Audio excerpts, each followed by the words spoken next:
Today is May 18th. Welcome to Native Calgarian. Hoki, Naganago, Mekoche, J Stokom Aki. Hi, my name is Red Thunder Woman. My married English name is Michelle Robinson, and I use she and her pronouns. Native Calgarian is being recorded on the land of the Niitsitapi, which is the Blackfoot Confederacy. The Blackfoot south of the opposed US-Canadian border are the Blackfeet. North of the border are the Siksika, Gunai, and Bagani of the Confederacy. These lands are Treaty 7, signed September 22nd, 1877, with signatures that include the Blackfoot Confederacy, the Wesley, Chiniki, Bearspaw Nations of the Stoney Nation, and the Dene from Tsuut'ina. I acknowledge all First Nation, Métis, Inuit, status and non-status across Turtle Island as the keepers of these lands, all non-Indigenous or treaty partners with the government signing on your behalf. I honor the Blackfoot as the elders and members have been kind to me on my Red Road journey. Elder Red Crane taught me how to pronounce my spirit name. I was born in Calgary, or in Blackfoot Mohkinstsis is Michelle Elliott, an English name which has afforded me privilege in an English colonial world. My mother is Northern Slavey Dene or Satu Dene, but my Indian Act imposed status card by the Canadian government says Yellowknives Dene. My father is so Canadian. I am a daughter of the Mayflower and a daughter of the American Revolution, while having an Indian Act imposed status card. My Dene lineage roots me in the land of the Hare people, also called the Great Bear Lake people in Treaty 11. I'm a native to Turtle Island, and my Dene Nation is a visitor to this area of Clincho Tine Indahe in Satu Dene, meaning many horse town, named after the Calgary Stampede. Land acknowledgements are critical for creating a safer space for Indigenous, as well as honoring the host as the guest and acknowledging your role as a treaty partner. My humblest apologies to the Blackfoot elders and language keepers as I try to learn proper pronunciation. Any mistakes or misinterpretations will be on me. I encourage questions so that misunderstandings can be cleared up as soon as possible. I do not speak on behalf of all Indigenous. I just share what I know as I walk down my red road. My Patreon account is Native Calgarian, where you can pledge and support. Thank you, previous donors, for already showing your support. If you value listening or watching and can afford to give, thank you. To those who cannot afford to give, I'd love to hear from you at nativeyyc@gmail.com, where you can send in your comments or your questions. I also have a YouTube channel where you can go and subscribe, and you can go to nativecalgarian.com for the latest podcasts and pin posts on social media. So today I'm really lucky to have a person I would even call him my friend because of the years of getting to know each other and having similar circles of talking about issues that matter to us both. So I know when Manmeet Bhullar was still alive and I called him the Honorable Minister, he would correct me when Rachel Notley got into power. And I know you would do the same thing, but I'm still going to say the Honorable Richard Feehan because he was the Indian Affairs Minister for Alberta. So I'd love for you to introduce yourself in the way that you would like, Richard. Right. Well, the nice thing about it is you can just call me Richard, so can everyone. There was a time, of course, where you kind of get given a title that you need to respect, but right now I get to just be me. So that's really nice. But I'm Richard Feehan, and with some of the titles, you know, I am the MLA for Edmonton-Rutherford now, and I'm also the Indigenous Relations Critic for the NDP caucus as well as a chair of the NDP Alberta's Future Committee. So those are all my official titles. But in my real life, I am born and raised in Edmonton here on Treaty 6 territory. Of course, the home of many people. And I tell you, if I go down to the Blackfoot community in Southern Alberta, they tell me this south side of Edmonton is Blackfoot territory. And if I talk to the Cree, they tell me it's Cree territory. And of course, we have the Nakota Sioux right outside of town too, who tell me it's their territory. So I am just going to say, you know, this is a wonderful place that is desired by many people. And as a result, it is a great place with wonderful history and lots of good people, and I acknowledge them all. And of course, you know, we're actually one of the largest Inuit communities in the country here. I do know that, and I know that because my family is Yellowknife Dene, and we have so many folks that are like the Dene, the Métis, and the Inuit in Yellowknife are like all together, like really almost like a pan-Indigenous. But so many have moved to Edmonton, including my own mother and my uncle and my granny. They all live in Edmonton, so I know. So, and of course, we have a very large Métis population here in Edmonton as well, and of course around this whole area. So, it's been a real privilege of mine to get to know an awful lot of different groups of people and something at least of all of their histories, because people are very generous about sharing some of it. My own, descendants, of course, are largely from the British Isles. Mostly we would say Ireland, but as it turns out, we seem to have more Scottish in us than we realized. My brother did one of those DNA tests, and we were a bit surprised to get the answer back. Isn't that true? I did the same thing and had the same problem. So please continue. No, please continue about your settler heritage. I think it's really important to discuss it. And yeah. My people came from Ireland primarily, especially if you take the Feehan side. Of course, we have many sides, right? My mother's side is Hammond, and of course, my grandparents had 4 different names and so on. But if you take the Feehan side, they came to Canada in the early 1800s, mostly in Newfoundland and Prince Edward Island. If you go down to Prince Edward Island, you can still run into a lot of Feehans. But in Western Canada, there are very, very few of us. In fact, my father and my uncle came from Saskatoon back in the 1950s to Edmonton, and all the Feehans in Alberta are descendants of those 2 men. So, oh, wow. So it's a small population here. Some of you, if you might happen to have been raised in Saskatoon, know there is a high school there called E.D. Feehan High School, and that's my grandfather, their father. And it's an interesting school because it has designated it in whatever process they use as a First Nations kind of focused community school. And I follow them on Twitter, and they do all kinds of very interesting stuff.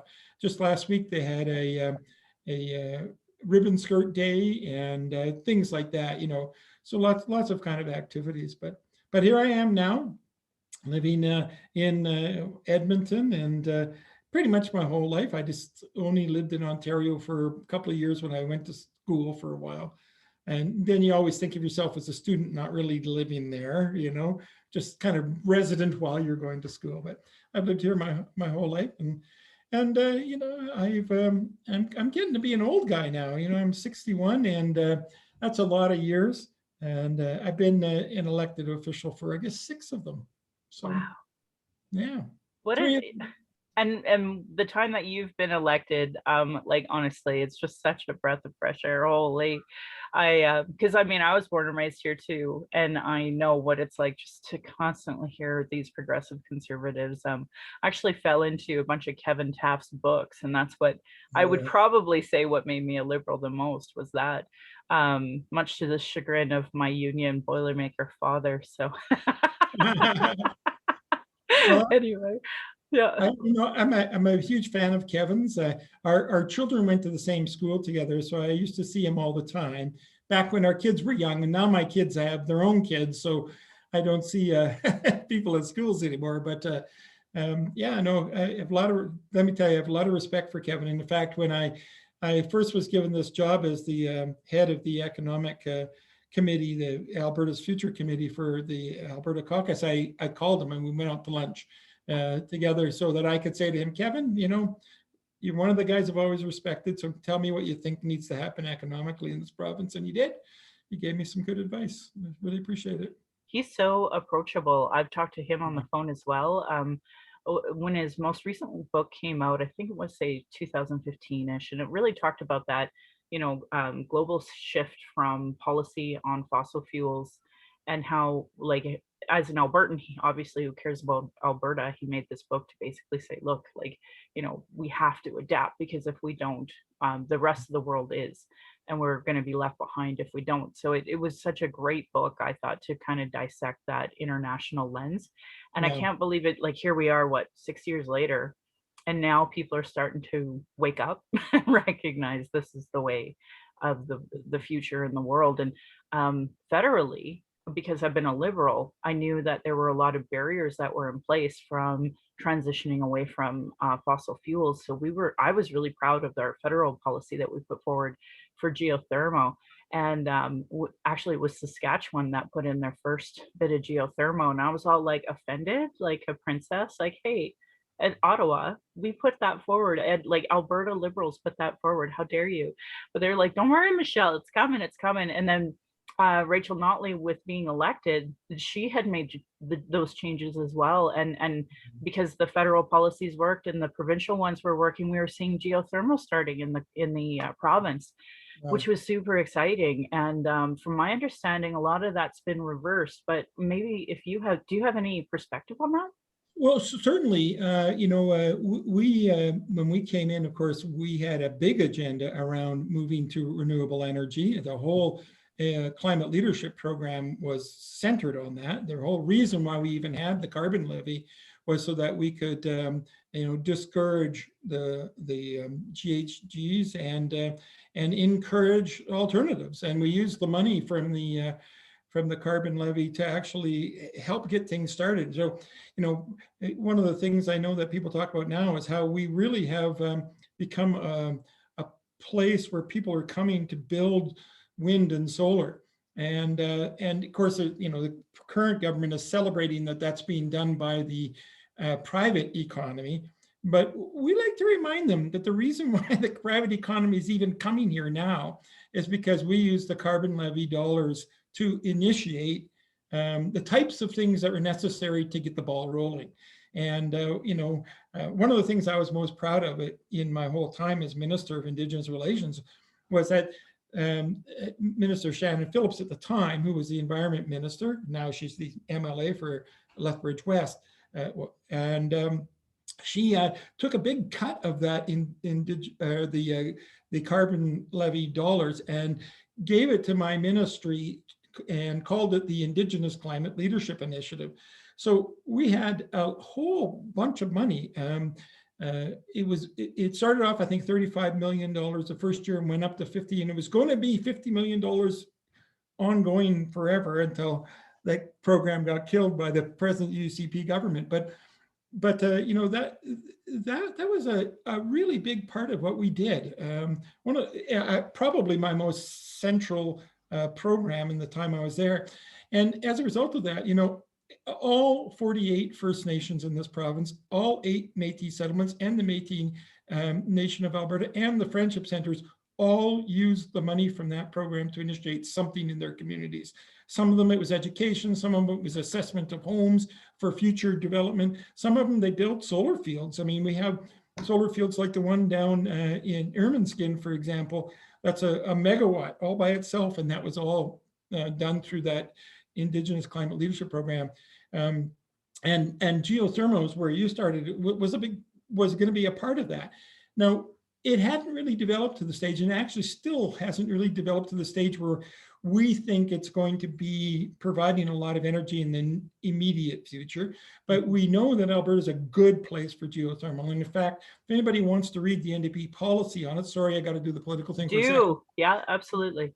But if you want to read it, you just have to go to albertasfuture.ca. And our geothermal policy has been up there for 6 months. Mm-hmm. And it says really clearly what we're going to support and how we're going to support it and how we're going to move geothermal right through the gray and blue geothermal models into the green geothermal models. And, wow. Eventually get to a place where we're doing some good things for this province. So.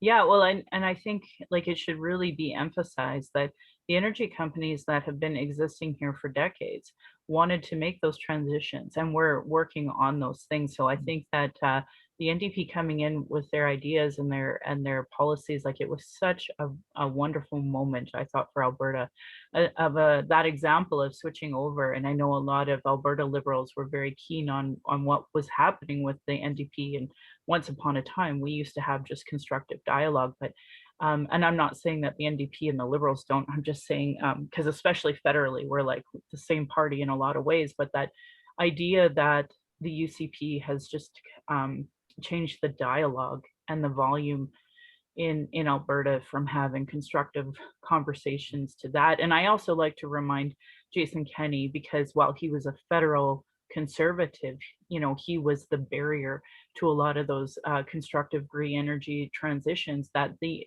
private industry wanted. So Yeah. I would back you and the NDP on a lot of that rhetoric because it was true. And I'm when I retweet as a federal liberal, that's a lot where the lens comes from. And then with the provincial liberals, yeah, I'm very proud of the platform that we ran with, and I thought that it would really, I thought an NDP government with a couple of liberals would really be a positive change for Alberta, but obviously that's not how it worked out. Now we're watching poor Shannon Phillips having to deal with these Lethbridge beliefs spying on her. So it's incredible to me in such a short period of time how we've gone from one extreme to another. And I was just listening to the CBC and they were talking about the coal mines, and that the number one issue, of course, was environmental from the feedback that they did reply or receive. And I was surprised they were even that transparent about that, because frankly they just have been so I guess obtuse when it comes to the results of these types of things, so much to the point that I don't even see the need of putting in my efforts in a lot of times. But when that survey first came out, I did, obviously, because I wanted to make sure Indigenous perspective was included outside from leadership, Indigenous leadership, because obviously that can sometimes be the driving force through lawsuits and that as well. But anyway, it doesn't matter. I was really grateful to hear you kind of discuss that, because I hope that folks who legitimately care about a green energy and green transition see that that is there. And another thing that I would really compliment, because I'm a federal liberal and you as the provincial, was the transition from cannabis, because I thought I have a few books. I don't have them here with me right now, but a lot of policy changes that went forward were better than some of the rollout across the country. And again, I thought that really came from the NDP leadership. And did you want to discuss that at all? With regard to cannabis, did you say? Cannabis, yeah, from it being illegal. Like I do believe that the reason why we were successful in our rollout was because of the NDP Well, provincially. well, we certainly looked at it for a long time. Kathleen Ganley was our justice minister at the time, and she, even I believe she even went down to Colorado and talked to them, and just did a lot of research on the best way to move forward. We're also in a little bit of a different position here in Alberta, in that we already have a diversified network with regard to alcohol. Whereas in Ontario, for example, they still have only government alcohol shops in lots of places. And so we decided that we would use a diversified model here for cannabis as well in Alberta, rather than have the government tightly control it. And I think it turns out that that was the best way to do it. That we certainly see companies doing well overall. And everybody who sort of made the declaration that somehow we were all going to go to hell in a handbasket if we legalized marijuana, I do not believe they have the evidence that validates that position. No. Actually, I remember when they legalized gay marriage, and do you remember that rhetoric with Ralph Klein saying that he will invoke the notwithstanding clause? And as it turns out, you know what? Actually, life has just gone on just very well and very normal, and people are using cannabis in completely reasonable ways, just like, and in many ways, it's less dangerous than alcohol, not completely. I mean, I don't want people getting stoned and driving, for example, but I certainly don't see that it's been a huge problem to legalize it in Alberta. And I think going forward, we've learned a lesson from that. Yeah, definitely. I love it. And it's just one of those things that make me happy. And I was glad to witness it from start to finish. So we have an election coming up, obviously, but one of the things that I've been focused on is more municipal, just because that's the kind of the next declared bunch of elections that we're going to be having. Federally, obviously, we're getting ready for an election because we have a minority government. So it's just a matter of time until an election's called over some semantics here or there. but then provincially, trying to encourage folks to understand the gravity of the need for them to run municipally, federally, and provincially, and trying to encourage folks that are running municipally to see that now me, anyone who's political is looking at who is running municipally, what kind of values do they have, do they align with mine, do they align with yours, who do they align with, and reaching out to them and seeing what their plans are after the election. Obviously, we don't make those phone calls until a week after the election, but the bigger picture of we're data mining right now and encouraging folks. So here in Ward 10, I ran in Ward 10 the last election, but we have a Black Lives Matter activist who's running. Her name is Leslyn, and I'm really excited for her municipal run. And I think that she definitely aligns with NDP or Liberal values. So that would be somebody that I hope she sees that, this is a really good name recognition moment running municipally. I mean, God, let her win, bigger picture, but that that idea that I want to encourage people to run, knowing that there's it takes 3 or 4 sometimes elections before you get elected. What was running like for you? Well, I happened to run in what was also called Ward 10 here in Edmonton, municipally before I ran provincially. Of course, like so many other people, while I certainly had reason to believe I had support from the people who know me, not many people knew me. I did reasonably well, I guess, but I got creamed in the political sense. I came in second, but very far behind the candidate who won, who was, a lot more well known than me. But one of the things that happened is, I spent, all that time and energy and money and, asking all my friends to do the same for me. Building up, all the things necessary to have a more successful run when I switched over to provincial politics. And I think that part of the reason why I even got invited by the NDP to run for them provincially was because they saw my run municipally. And of course, I've been a long time NDP member anyways, so I was known. But Rachel came by and she looked at my campaign office and she went door to door with me during the municipal campaign. Awesome.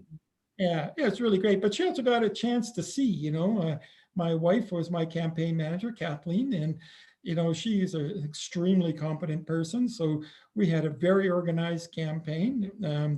In fact, I think I raised more money in that municipal campaign where there's no tax receipts than I raised in the provincial campaign where there is tax receipts.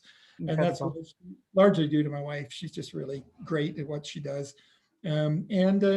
Rachel just saw we knew something about how to run a campaign, and anything we didn't know, we kind of learned a few lessons from having run.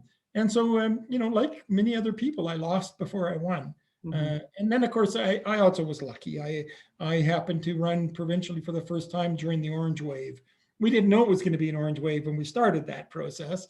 I was on the doors, 6 or 8 months before the actual election that year, and we'd done a lot of work.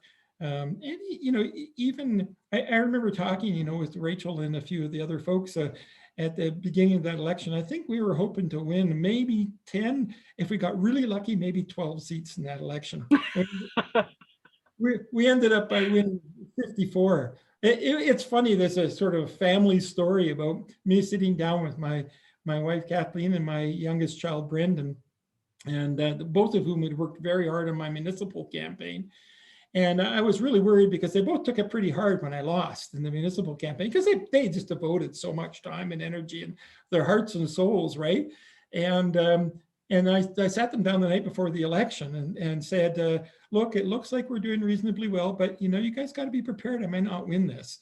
I was really worried about it. And of course, then the next day we ended up winning government. So, it tells you how unexpected it was for some of us, I remember that moment, that week leading up, and we were seeing that shift and none of us could believe this like momentum that we were seeing the orange wave get. Like I was floored. I couldn't believe it. Yeah. And so Edmonton, more of a, you know, union working class, like you have a lot more chances of winning orange than I would as red for sure. Yeah. So I was just really shocked and really, well, I was excited too, because I hated conservatives. Like it just can't stand them. I just can't stand them.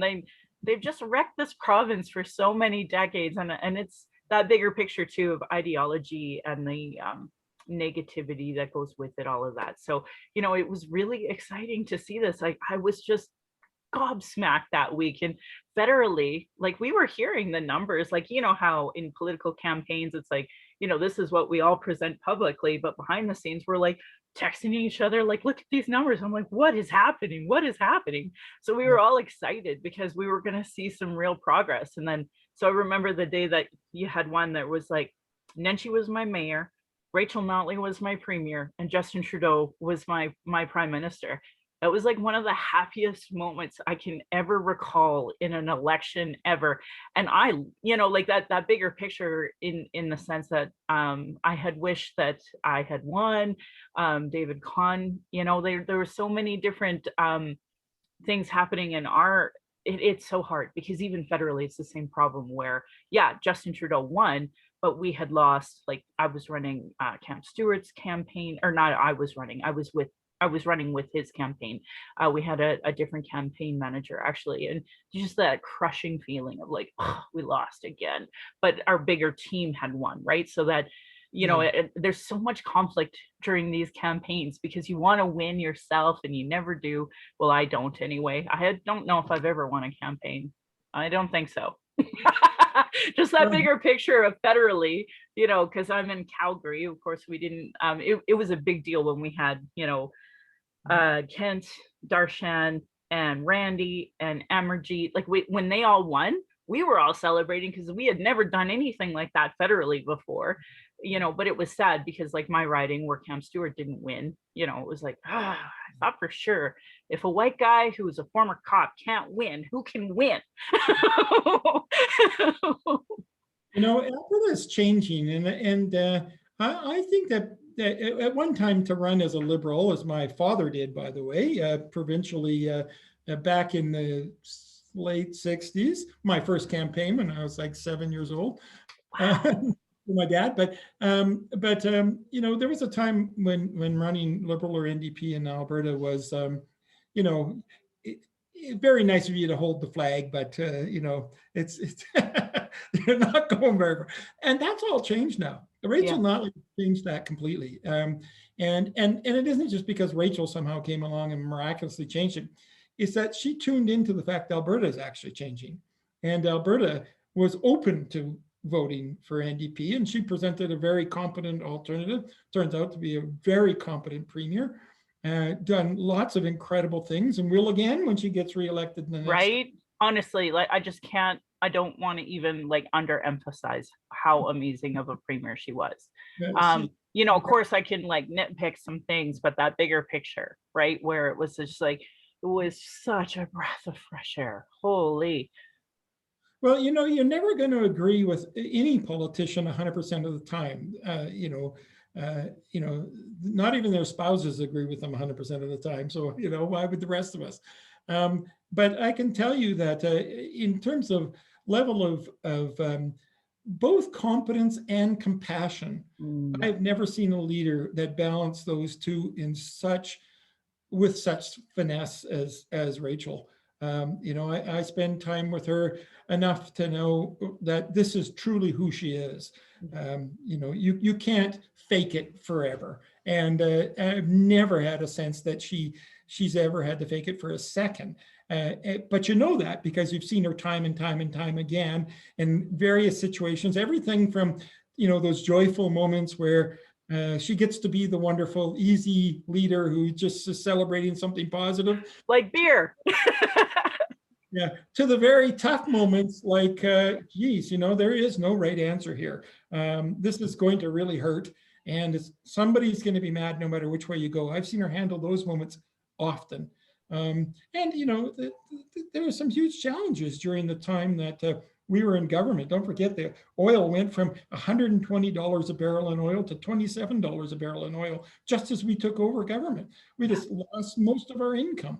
And of course, then we had the Fort McMurray fire and, you know, just things like that. It's not like she wasn't tested, and Oh, certainly was. And I thought she came through that pretty damn well, you know. oh gosh, yeah. And you know, her and her staff.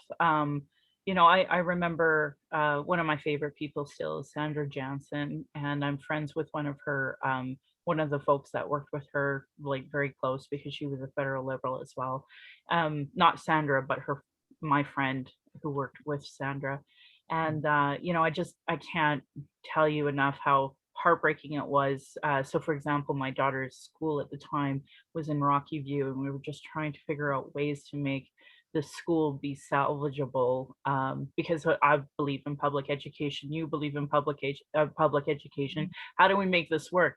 But it was just the incredible moment of time of this. There was basically a financial apprehension of the land as well. So I even brought in Derek Bildebrand, like, okay, you love private property. How do we fix this? We have all these willing people. How do we fix this? And the only person who wasn't really at the table, and in my opinion, putting in her effort was the actual MLA, who of course was UCP, who is continuing to represent that area. But regardless, that was one of those heartbreaking moments where it wasn't from a lack of willpower. Like, you know, if Rachel could have changed everything, if Sandra could have changed everything, we would have been able to save that school, but we just couldn't make it work with the existing budget. That's another thing, was at the time Joe Cece was the financial minister. So, you know, Sandra being very clever, Joe being really clever, trying to figure out if we could make up the money somewhere. But it, like that budget, it's solid. It's solid. You can't just take from here and make it work in some ways, and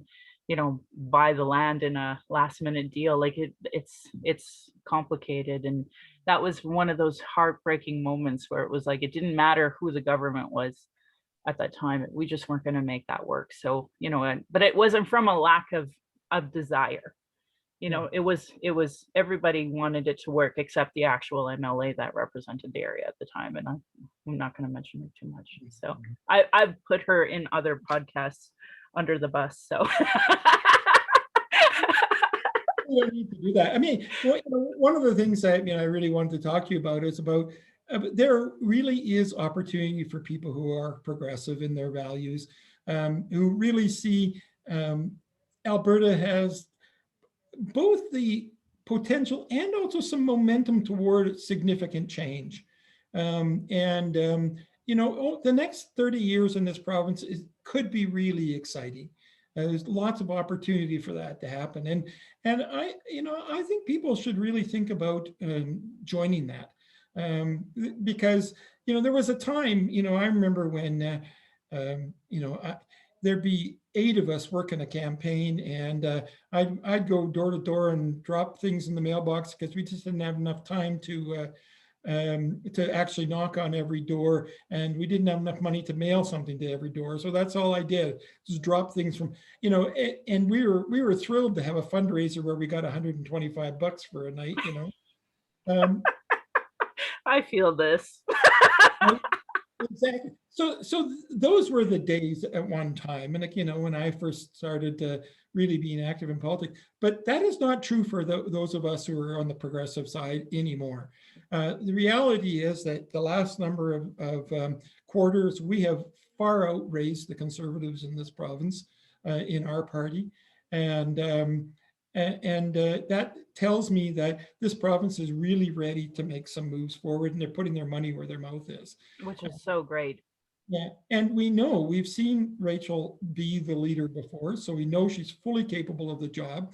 And she was the first non-UC or non-conservative premier in 44 years.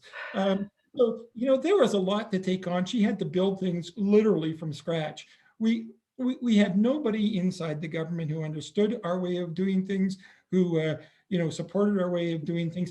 Every single person who worked there had worked under Conservatives before, and even if they liked this, they only knew how to do things the Conservative way. And so there was a lot to transition on. And I can tell you, when Rachel wins the next time, she doesn't have to go through the same kind of learning curve. Yep. And she's just going to move ahead. And so this is a perfect time for those of your listeners who are thinking, gee, should I get involved in politics? The answer is yes. Yes. I amplify that. Yes. And your team was kind to me prior to me choosing the Liberals, and reached out to me as well. And if there's anyone listening who's somewhat progressive, and especially if you're Native or POC, please, please, please, please consider putting your name in. First of all, we need progressive school trustees. I mean, I can't even tell you this fight about Langevin. That's a whole other hour. But basically, we need progressive school trustees. We need progressive city councilors, progressive mayors. We need, and that's provincially. Like, we're all going to be running for the same one. That's why, like, for me, it's exciting to watch Amarjeet Sohi, finally announced that he's running for mayor. That's, like, we are all like, okay, fine, we'll keep it under wraps, and finally he said it. So but we need him if Don's not going to rerun, right? So and I met Don at the TRC when it was in Edmonton. You should have seen my mom and my granny just beaming on both sides of him. I'm like, what is going on here? Yeah, no, Don certainly had the support of a lot of people. And as you say, we certainly, as a province, have demonstrated a willingness to put in the Nenshis, the Ivesons, and the Notleys in the government. So we are a different province than we were 20 years ago, and we're going to be an even more progressive province as time moves on. And so you mentioned that it's time for people of color, and particularly First Nations people, and Métis people, to put their foot forward to become part of it. And let me tell you, if there's any message I can give, that's it. We want you there. We are more than prepared to support you in getting there. And we know it's a bit of a hard road. And we know that many of you will have to lose an election like I did before you win an election. We have people, well, exactly. Lauren Dack, I was talking to him the other day. He lost 3 in a row before he won his first one, yeah. And that's just the reality sometimes, but it's worth it in the end. And it's particularly worth it for the province. I know individually it is too, because then you get to do some of the things you've always wanted to do. But for the province, it will be a better province if we have people of color and First Nations and Métis people at the table. Yeah. One of the weird things I've had, and I think I mentioned this to you when we were chatting not too long ago, but and I often find myself the voice of Indigenous people in this province. And how bizarre can you get, but to have this old white guy being the person at the table saying, okay, let's try to think of this from an Indigenous perspective for a minute here. And I recognize the absurdity of that. I get it, but I'm the only guy at the table, right? I mean, I'm the one that has been gifted with enough lessons by enough elders and political people for whatever number of years they have been teaching me, that I understand enough that I can stop the conversation and say, can we at least stop and try to think this through from this perspective? Now, I don't always bring the best knowledge and so on to the table, but I can tell you in our party, that was received extremely well. One of the things that happened when I was Minister of Indigenous Relations was that I learned very quickly that the position of Minister of Indigenous Relations was really considered, to use the language there, a backwater ministry for many years. You put somebody there who you wanted to say thanks for all the work you've done for the party, but no power at all, right? It's just sort of, you'll be at the table, but as soon as the Minister of Energy opens their mouth, or the Minister of Finance opens their mouth, whatever the Minister of Indigenous Relations has to say is irrelevant, right? Yeah, that's the way it was. But when I got to the table, Rachel would never let that happen. If I spoke up about something, I had exactly the amount of airspace and time and consideration that the Minister of Finance or the Minister of Energy or any of the other ministers had. And as a result, we got some important things done. For example, I feel like I'm always blowing my own horn about those things, but they were exciting things. And I don't want to blow my own horn. What I want is to say I this do. province was moving forward. And one of the things is we were the only province, and still are the only province, that put provincial money into bringing water to First Nations communities and connecting communities to water systems around them. And we did a number of them. The only province that's ever done that. And the Conservatives, while there's the program still exists, they're only fulfilling the ones that we had established when we were in government. They haven't actually added any new ones, and they haven't put any new money into the program at all, zero new dollars.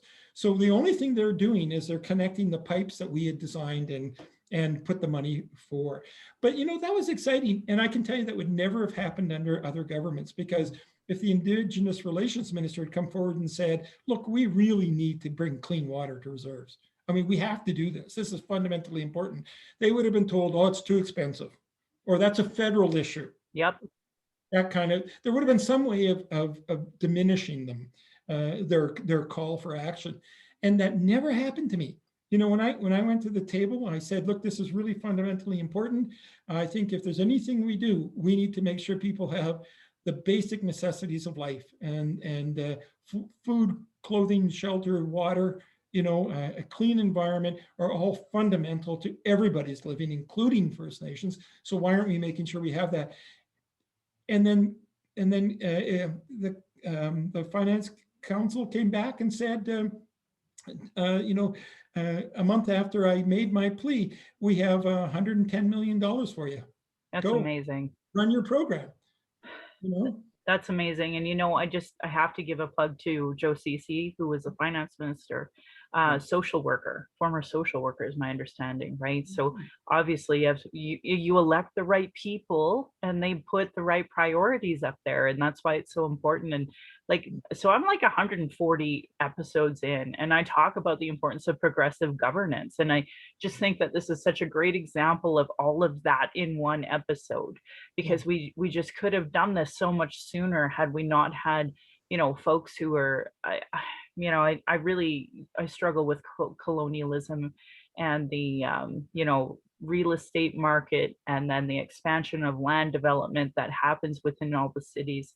That really upsets me that we don't have treaty leadership at the table having these discussions, and we've never done that as a province. And I'd love to see that bigger picture, forward thinking in the future, but we're not there yet. Obviously, we still got to get folks like yourself elected, and before we even have an election, we have to have platforms and understandings and people who understand what we're talking about. I wanted to ask you two quick things before I forget. One is about the curriculum and that process, because it's such a disaster. And hopefully I'll remember the second one before we get too far. But yeah, so the Alberta curriculum, can we talk about what the process was, what you walked into as government, what you did in government that was so close to being launched, and now what you're seeing? And the reason for it, obviously, is because I'm one of the biggest critics to Jason Kenney's pro-colonial, pro-Christian, anti-Indigenous curriculum. But there's even more awful things in that. So I just want to kind of give you some space to talk about that. Yeah, well, one of the ironic things is he keeps complaining about the NDP curriculum. There was never an NDP curriculum. There was a process that was started under the Conservatives before we won. And all we did is give space for that same process to continue.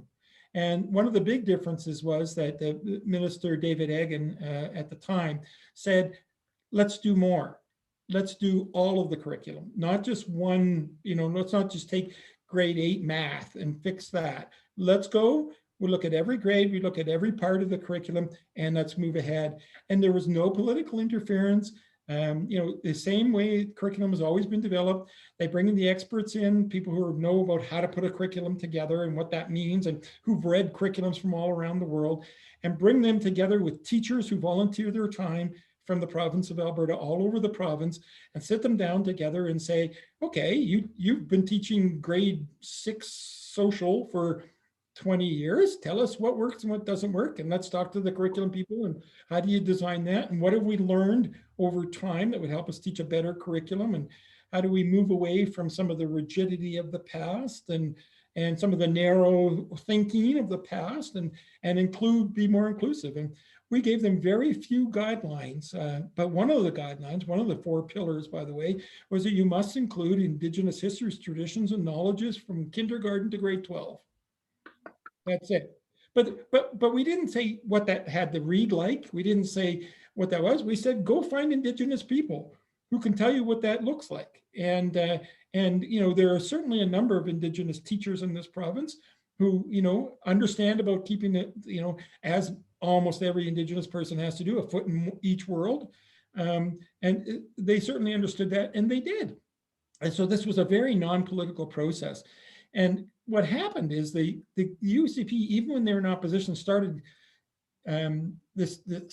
telling this story that somehow we had created a political process to develop a curriculum that was going to brainwash all of our kids to be socialist, communist, dictator friendly people. I mean, really, it was absurd. Yeah. It did not reflect the reality.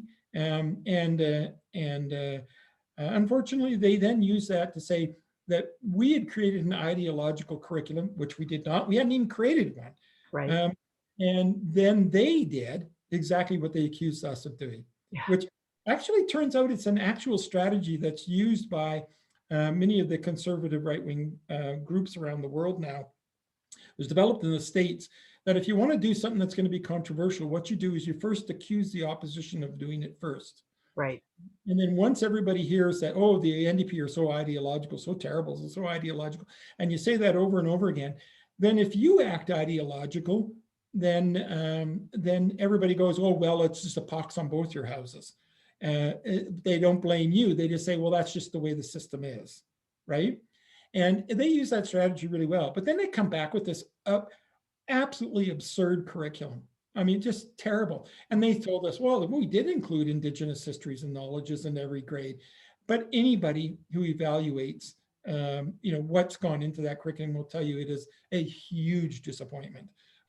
It does not reflect anything of what we are asking to be reflected. And as you say, is really almost reverting to a 1950s curriculum based on, European models of study that is more than 50 years old. Yeah, I know. Nobody uses it. It's embarrassing. I remember, I think I heard Danielle Smith talk on her radio or whatever. And anyway, she talked about how all the conservatives of that time, so this was like when Harper was still in charge, that all the conservatives went down to the States for conservative camp. And they were basically taught all of this ideological bullcrap. And then they would come back to Canada and try to implement it the best that they could. So like I'm well aware that that's what has been happening. There was a really great book that talked about the road to Armageddon, and it really outlined it by Marcy McDonald. That was a really great book to me, really eye-opening how insidious their ways of campaigning and doing are. But regardless, here we are. And I really appreciate you kind of giving an overview, because I tried to explain that to people, but I don't think they understand that this legitimately was started under conservatives prior to the Orange Crush that had happened. And, all that great work that was so much bigger than just, like for me, obviously as an Indigenous advocate, I'm always talking about K-12.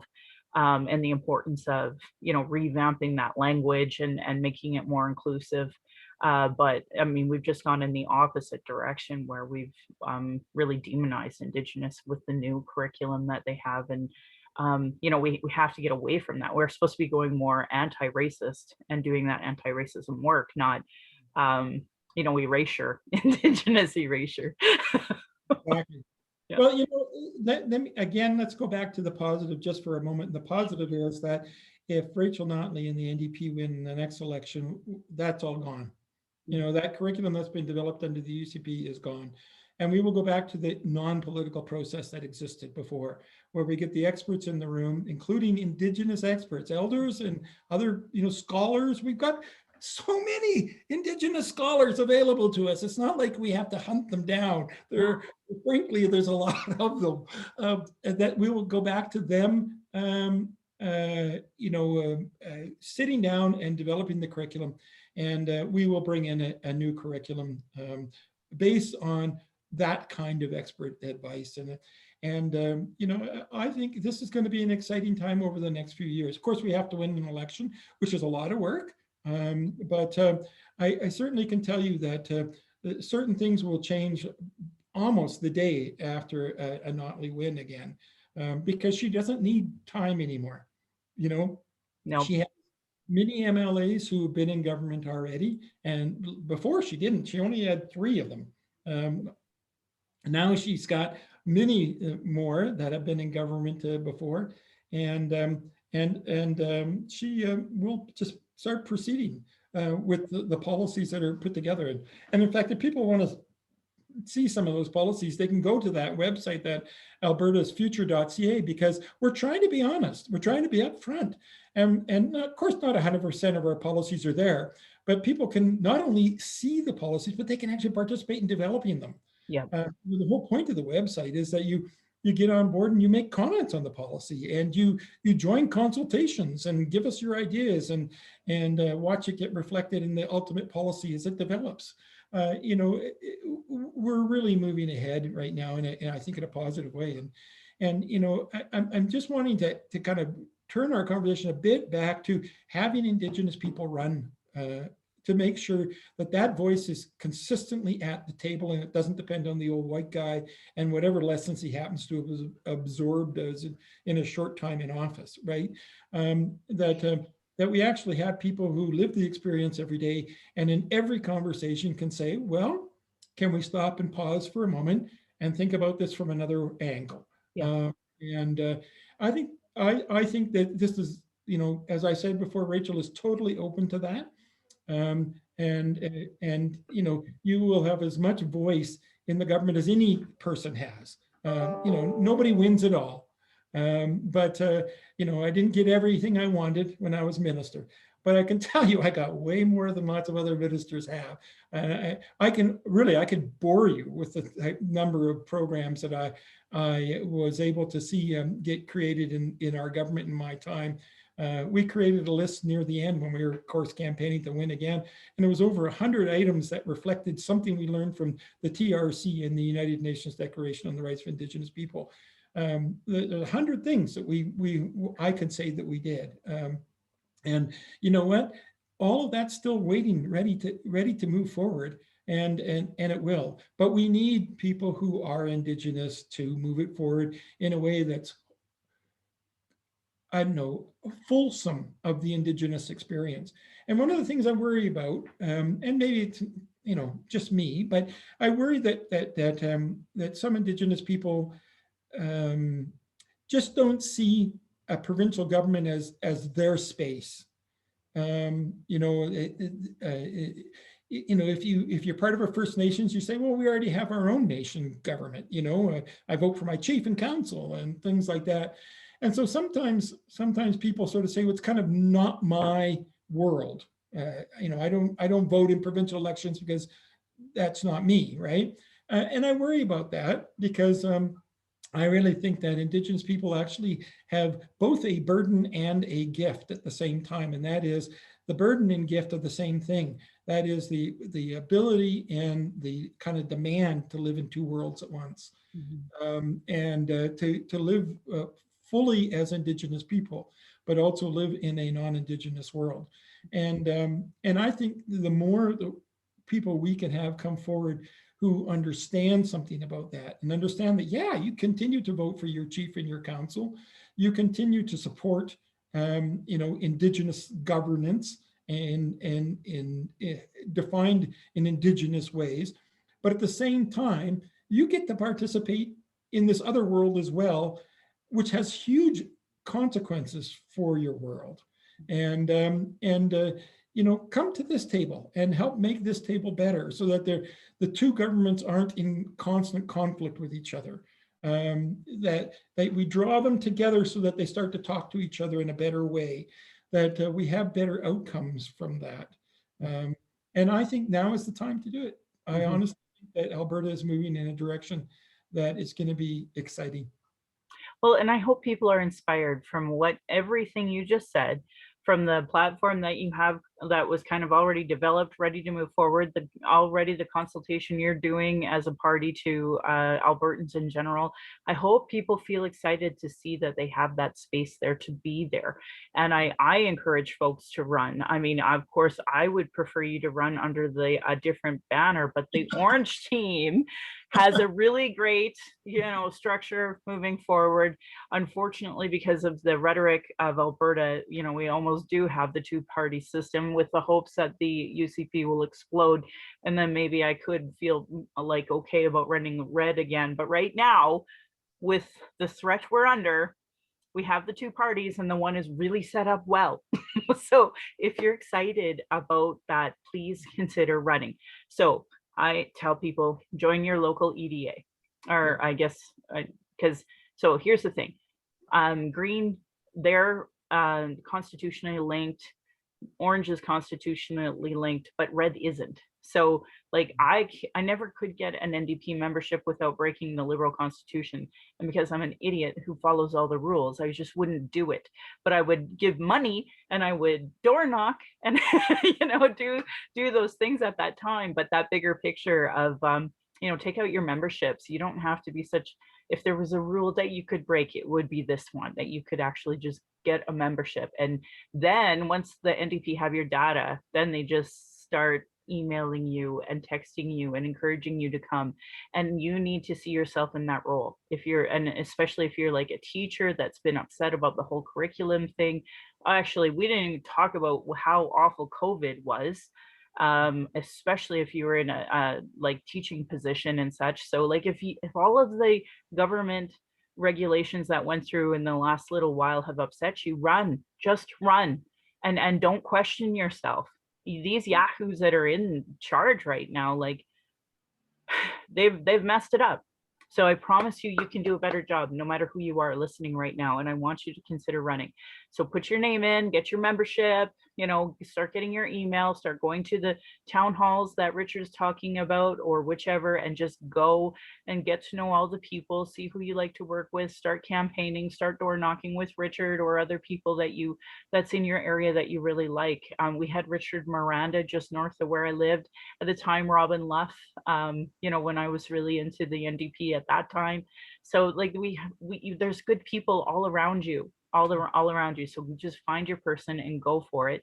And if you have a single question about running, message me, message Richard, message the NDP, because then you have 3 people already that are like, here, let's help you work through this, because we need good people to run who are progressive, who are smart, who are capable, like Rachel and the team that she had developed. And we got to move forward as a province because these yahoos need to go. There's a perfect time right now to do all of that because we have a convention coming up at the beginning of June, and June 2nd to 4th, I think. It's a great chance for you to see what's on the table. And of course, we have a fairly significantly sized Indigenous caucus who are putting forward motions right now on the table. People like Angela Yellowhorn from down Pecani Way, and Lewis Cardinal around here, and lots more. Yep. They put together. I know I've already seen it because they like to keep me involved. A whole list of proposals for the convention to be adopted, all written by Indigenous people to try to help move things along. And if you want to join the party and become part of the convention and vote for those kind of things and be part of a group of people that are actually making it happen, now is a perfect time to make it happen. Yes. So I'm a part of the Indigenous Peoples Commission federally. At the time, the NDP one wasn't as active, but provincially it is. And you've heard these names and you want to join. I promise you want to do this. And I know what it's like putting all this work towards a policy and then not having enough votes for it to move forward. So I beg people, consider going to this convention. I promise you, once you go to a convention, you will never stop being political ever. I don't know if I'll ever stop going to a Liberal convention until they say, Michelle, you're not allowed to come. So I encourage it, and I would encourage you, Richard will encourage you, the NDP will encourage you, the federal Liberals as the Indigenous Peoples Commission, I will encourage you, and no matter what direction you want to go with, but we need you to run, and we need you to see yourself as a person that can definitely do it better than some health minister yelling in somebody's driveway. I promise you, you can do better than that. I promise. So, And you're not alone. I yeah. mean, there's lots of support and lots of other people who really care. Yes. And, you know, I mean, you have a whole caucus of people plus a whole group of staff who all really want you to be successful. And boy, I tell you, I am just overwhelmed on a regular basis at the level of dedication and support and just effort put in by so many people who will never get to sit in front of the camera like me, because they choose not to run, but they are deeply involved in the party, and they donate their time, their energies, and sometimes their money to make it, you know, other people successful. And I can tell you, this is an incredible party for having that kind of grassroots. That's all we had for 50 years was grassroots. We didn't have any electeds. So we're a deeply grassroots party in the real sense of that. You know, people who create things from their communities and have already demonstrated that they can make Alberta a better place through progressive politics. You know, and then I'm just going to emphasize this point too, where I want you to all go for the full enchilada and put your name in and run. There's also campaign managers. There's so many people that you can take a leadership role within running a campaign, and maybe you do one or two before you run, like I did, right? So that's why I encourage people to just join the party. And once you see how easy it is to start doing a fundraiser that follows the rules properly, and you get comfortable doing that, then of course it's easy to transfer those skills to in municipal campaigns with people that you believe in, and all these other campaigns. So just strongly encourage people to listen to what Richard and I said, contact the party that you're most interested in, and between the three of us, we'll all help you make sure you're confident in moving forward, because I need people voting for positive, Indigenous led created policies that obviously the NDP are doing provincially through their Indigenous Peoples Commission. You know, I'm trying to do federally. So we have lots of folks at the table. I mean, it's not nice. There are a lot of colonial thinkers in all of these parties. You promise you're going to face racism no matter what party you go to, but at least there's an attempt, you know, at this work. So, you know, June is such a fun month for Indigenous people. We all have our Indigenous people or Indigenous Awareness Month. Yeah. So, you know, going to the NDP convention, it better be all Indigenous all the time, because then you'll be like, see, this is my party. This is like, it's my month. It's my party. You know, go have fun. And then we're going to crush the UCP in the next election. So thank you so much, Richard, for being on my show. I'm going to do this incredibly long exit that you are more than welcome to chime in at any point in time. And it's things like cultural safety and just reminders to our listeners and such. And because you're on my show, this might be the one and only time a lot of, like, say, NDP staffers or somebody listens to this show. So that's why I'm going to go through the whole thing. And I promise you the next episode and the previous episode, these are the same things you're going to hear. But just, you know, it's important because sometimes, depending on who my guest is, might be the only time people hear this. So I'm just going to run through this, and I encourage you to chime in as I talk if there's something you want to add to it. I'm proud that this podcast has given solutions, cultural safety, cultural first aid in all of them to create a safer space for Indigenous, people of color, folks with disabilities, LGBTQ2+. I want to say thank you to Cheryl Ward, Chelsea Branch, and Alicia Fritkin for their work on heretohelp.bc.ca and this part about what is Indigenous cultural safety and why I should care about it, because their work is the cultural action tools that we need to be putting in all these nonprofits and such as part of non-Indigenous reconciliation work and settler understanding. I'm just lucky enough to highlight it and repeat it here. Internalized racism and lateral violence is another form of violence Indigenous and marginalized folks experience by the structure of racism imposed on these lands. You can go to racialequitytools.org, What is Internalized Racism by Donna Bevins. There's Do's and Don'ts for Bystander Intervention by American Friends Service Committee. And then we have a new text to, if you see or experience racism in Alberta, you can report it at Act to End Racism or text at 587-506-3838. Indigenous have been talking about our issues, sharing our traumas in reports, commissions, and public hearings, just so it can be regularly disregarded. No more. Honor our words. Honor the treaties. Listen to politicians with their policies and platforms. And we gave all the space we could to Rachel Notley's team and Richard today, because it's important that we acknowledge marginalized people in budgets with Gender Equity Plus. It's important to see if they're cutting violence prevention programs and services, the Indigenous education issues that we have to face as a province, as a country, United uterus health choices, gay straight alliances, lack of human rights for migrants, immigrants, folks with disabilities. Know that your vote to these parties directly negatively impact marginalized people. So demand that they implement the Truth and Reconciliation Commission calls to actions, the recommendation of the Royal Commission on Aboriginal People, the multiple reports about child welfare reform. This is a great example of what Richard and I were talking about when it comes to provincial and federal jurisdiction.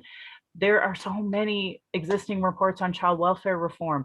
If we got a good Indigenous person in that position, we are all social workers. We all go to social work in order to, try to do better for our people. Now, take those skills, move them into politics so that you can be Joe Cece and give us funding to actually do some child welfare reform. Violence prevention, 231 calls to justice from the National Inquiry. All of these reports are needed to be implemented, and denying any of this is a form of abuse called gaslighting. Our people are experiencing racism in the justice, educational, and health institutions with multiple reports that say the same thing. Here's your opportunity to become a politician and change that with all of this existing structure. Demand change from election platforms, politicians, if they don't understand colonialism, racism, privilege, sexism, they literally have zero business running. This should be understood by all parties, local politicians, community organizations, sports clubs, etc. A great article that I said out loud was Truth Before Truth, How Non-Indigenous Canadians Become Allies. So if you are a settler and you're thinking about running, please know you are being watched by the rest of us to see what kind of ally you are. And you can hear Richard talking about, sometimes being the only white guy at the table and still having to put out that point of view in that conversation. And bless you for it, Richard. If you're experiencing emotional distress after anything we talked about today and want to talk, there's the First Nation and Inuit Hope for Wellness helpline at 1-855-242-3310. It's toll free, open 24 hours a day, 7 days a week. You can also text at hopeforwellness.ca. If related to missing and murdered Indigenous women, girls, and Two-Spirit, you can call 844-413-6649. It is toll-free, national, 24/7 crisis line. Non-Indigenous, there are distress lines in your area, usually with a functioning 211, or you can call 833-456-4566. Again, if you see or experience racism, please text 587-506-3838, and that is Act to End Racism. And I also report on a provincial Stop Hate website, which I hope that you all do. Trevor Project has lots of supports for LGBTQ2+. They have youth, they have peer support as well. Kids Help Phone, you can go to 1-800-668-6868 and go to lifevoices.ca for crisis supports and LGBTQ2+ crisis supports. Violence is my everyday reality. Every Indigenous generation has faced it, and that's why I started this podcast, to speak freely without interruption, without tone police, without leadership shaming, without gaslighting questions, as many people don't want to hear Indigenous opinion, but sure want to tell us theirs by people who know nothing about Indigenous colonialism, the constant surveillance of Indigenous people, our protests, our vigils, and our rights, microaggressions, people dealing with internalized racism, people who then become gatekeepers or survive off the status quo, folks who are still really in their trauma, and stop people from doing the work and deplete resources. Internal, external racism is an everyday reality for Indigenous people. I want to say thank you to my ancestors, my mom, my granny, of what strength looks like through your example. I want to thank my dad for teaching me to be strong and blunt, my stepmom for showing me what a proud culture is through her Austrian family and teaching me to be a proud Calgarian. It's through her I'm a second generation proud Calgarian. Thank you to my husband, Darcy, for producing and editing this show. On top of being my husband, my childhood friend, the father of our child, he has been my support down my red road journey. He has witnessed decades of racism and sexism. To our child, who we are blessed to learn from daily, we are honored you chose us. You give me daily accountability to be a better and stronger person. I hope my daughter and my family will be proud in the future of me trying to discuss these present day issues in a way that they'll understand. My Patreon account is Native Calgarian, where you can pledge and support. Thank you to my previous donors for showing your support. If you value listening or watching and can afford to give, thank you. To those who cannot afford to give, I'd love to hear from you at nativeyyc@gmail.com, where you can send in your comments or your questions. I also have a YouTube channel that you can subscribe. You can go to nativecalgarian.com for the latest podcasts, or on social media, my pin posts. And I want to end by giving side eye to those Calgary rabbits. You're lucky I'm not tradish. And my beautiful cousin would respond, or you'd be in my dish. Thank you for listening. And that's my show. Thanks for being on, Richard. Yeah, really appreciated the time.